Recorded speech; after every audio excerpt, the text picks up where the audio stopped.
bago ang lahat kung gusto nyo ng matibay na shoes, new Air Sole shoes, mabibili lamang sa halagang $1,299.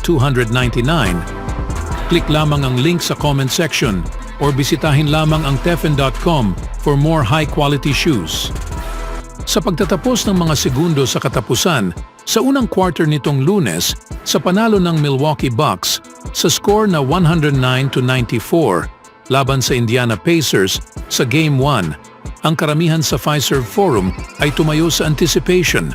Nagdribble ng ilang beses si Damian Lillard sa pagitan sa kanyang mga binti upang mahanap ang kanyang ritmo.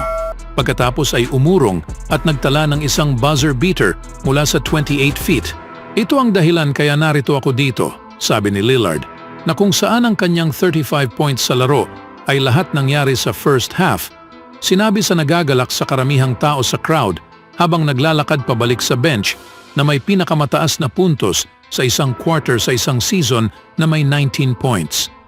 Bagaman ang shots ni Lillard ay dumagdag lamang ng 9 sa box sa last sa unang quarter, ito ay pakiramdam na parang isang dagger. Ang Pacers, na tila nawala sa simula pa lamang, ay hindi na nakabangon, habang si Lillard ay lalo pang naging mahusay sa ikalawang quarter. Ang 35 points ni Lillard ay isang record ng franchise playoff para sa Bucks para sa puntos sa isang half at natay para sa ikawalong pinakamaraming puntos na kanyang nakuha sa isang laro sa buong regular season. Marahil ang pinakamahalagang estadistika, gayunpaman, ito rin ay higit pa kaysa sa anumang beses na naitala ni Jrue Holiday na may 33 o Eric Bledsoe na may 27 sa buong playoff game nila kasama ang Bucks. Gaya sa sinabi ni Lillard, ang mga performance tulad sa ginawa niya ngayon ay ang talagang dahilan kung bakit ginawa ng Bucks ang blockbuster trade upang ilipat si Holiday para sa kanya noong nakaraang summer. Ang kanyang karanasan sa postseason at kakayahan na magdala sa opensa para sa mga yugto, mga laro at maging buong series ay nagbigay sa Bucks ng mas mataas na potensyal kaysa sa mga naunang bersyon ng team.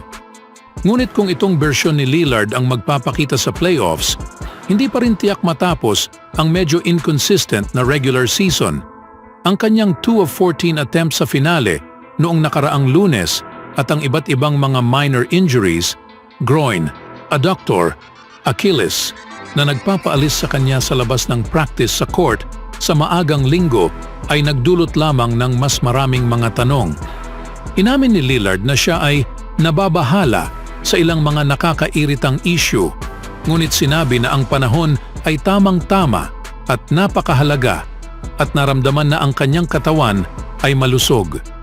Kapag naaayos na ito, ang lahat ng iba ay magiging tama. Noong nakaraang 2 taon na hindi ako nakasama sa playoffs, nakakainis, sabi ni Lillard.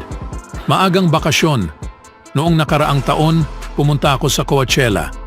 Hindi ko pa kailanman naabutan ng Coachella. Lagi akong naglalaro sa playoffs taon-taon. Pagkatapos ng mahabang summer, nagsawa na ako.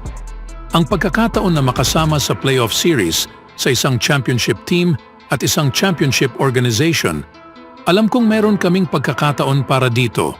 Inilipat ko ang aking buhay at karera at ginawa ang lahat ng mga bagay na ito at naging mas mahirap ang aking buhay malayo sa basketball para sa pagkakataong ito. Sa pagpasok nito sa aking isipan at puso, sinabi ko sa sarili ko na hindi pwedeng hanggang dito lamang ako at hindi ilagay ang lahat ng bagay dito at hindi gamitin ang aking pinakamahusay na paa sa laro. Sa ibang balita naman, ang Los Angeles Lakers ay umaasang makakabawi matapos ang pagkatalo sa unang laro sa serye. Ang team ay nanalo ng 7 sa kanilang huling 10 laro.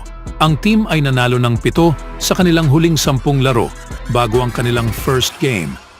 Sila ay nakalaban ng Pelicans sa play-in round noong nakaraang Miyerkules at nagtala sa isang makitid na 110-106 na panalo sa road. Nagkaroon ng maganda at maasahang simula ang Los Angeles sa unang laro. Sila ay may double-digit lead ngunit nahihirapan na mag-convert sa mga shots mula sa labas ng arc at agad na natagpuan ang kanilang sarili na naging down sa late sa third quarter. Ang Lakers ay 20-22 lamang sa daan ngayong season ngunit 4-1 sa kanilang huling 5 road games kasama na ang panalo sa play-in round. Sila ay nag-cover lamang sa 2 sa kanilang huling 5 road clashes. Karaniwang umaasa ang Los Angeles sa kanilang scoring upang manalo sa mga laro. Sila ay nag-average ng 118 points sa season na naglalagay sa kanila sa ika-6 na pwesto. Ang depensa ay maaaring maging hindi gaanong mapagkatiwalaan.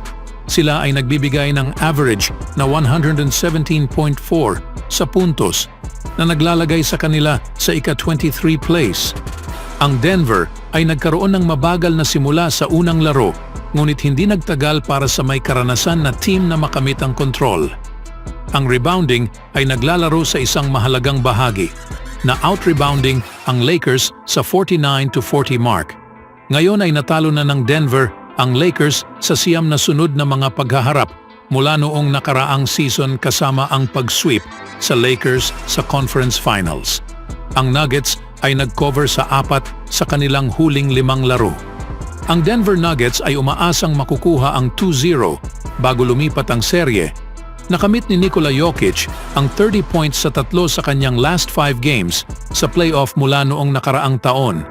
Ang 29-year-old center ay nagtala ng 32 points at 12 rebounds noong linggo. Ang Joker ay nag-average ng 24.5 points ngayong season.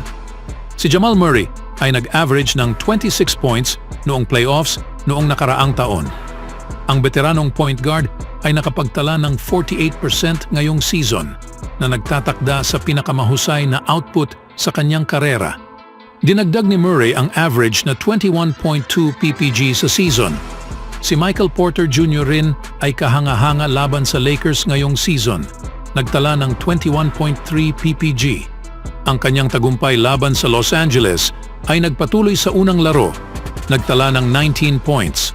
Ang 25-year-old ay nag-contribute ng isang average na 16.7 PPG. Si Aaron Gordon ay may shooting na hindi kukulangin sa 50% sa 3 sa kanyang huling 5 laro.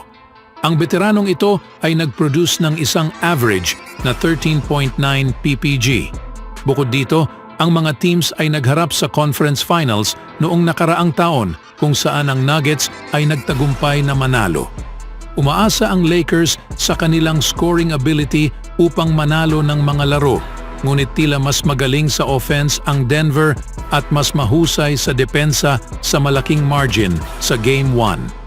Hindi magtatagumpay si Anthony Davis sa kanyang sariling pagsisikap dahil kalaban niya si Nikola Jokic.